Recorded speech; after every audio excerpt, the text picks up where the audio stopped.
실학 브리핑. 반계수록. 유형원이 반계수록을 쓰는 까닭은 나라의 치욕을 씻기 위해 제도 개혁을. 유형원은 2살 때 아버지를 잃었습니다. 인조반정에 성공한 정치 세력이 쿠데타에 비협조적인 사람들을 제거했는데 이때 아버지가 젊은 나이로 억울하게 화를 당한 것입니다. 당색을 보면 인조반정 세력은 서인계열, 아버지는 북인계열이었습니다. 이 일은 당연히 성장기 유형원에게 큰 영향을 미쳤겠죠. 유형원은 15살 때 또 충격적인 사건을 겪습니다. 바로 병자호란이죠. 소년가장 유형원은 할아버지, 할머니, 어머니 그리고 2 고모를 모시고 피난길에 오릅니다. 영화 남한산성을 보았습니까? 인조임금이 삼전도에서 항복을 하게 되죠. 아주 치욕적인 사건이었습니다. 조선을 굴복시킨 청나라는 명나라도 몰아내고 중원을 차지했습니다. 유형원은 깊은 문제의식을 갖게 됩니다. 어찌하여 오랑캐라고 낮잡아보았던 청나라가 중원의 주인이 되었는가? 어찌하여 국가는 치욕을 겪고 백성의 재앙은 끝나지 않는가? 유형원이 반계수록을 저술하고 나서 덧붙인 글을 보면 이 문제를 이렇게 진단합니다. 첫째, 사사로운 동기에 따라 법제도를 만들었기 때문이다.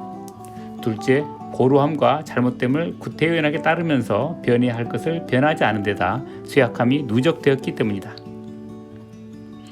그렇다면 유형원의 처방은 무엇이겠습니까? 변화죠.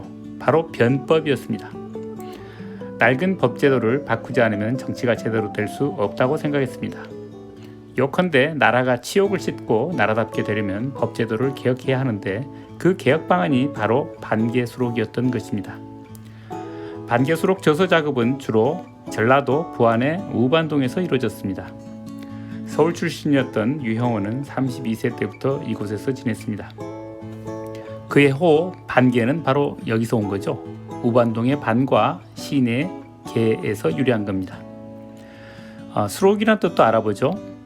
유형원은 옛날과 지금의 책들을 읽는다든가 혹은 생각이 미치는 바가 있다든가 해서 그 얻은 바를 그때그때 기록했다. 그렇게 얘기하고 있습니다. 수필처럼 가벼운 느낌의 단어지만 다룬 주제가 결코 가벼운 것이 아니었죠. 유형원도 스스로 당시에 긴급한 문제들이라 했습니다. 어떤 주제들이었나요? 농업국가에서 산업의 기본이 되는 제도가 무엇입니까? 바로 토지제도죠. 이 토지제도를 가장 먼저 다루고 있는데 전체 26권 가운데 8권을 차지합니다. 다음으로 사람에 관한 것입니다. 교육과 과거시험이 4권, 관리 임명이 2권, 직위와 관등이 4권, 관료의 봉급이 2권입니다.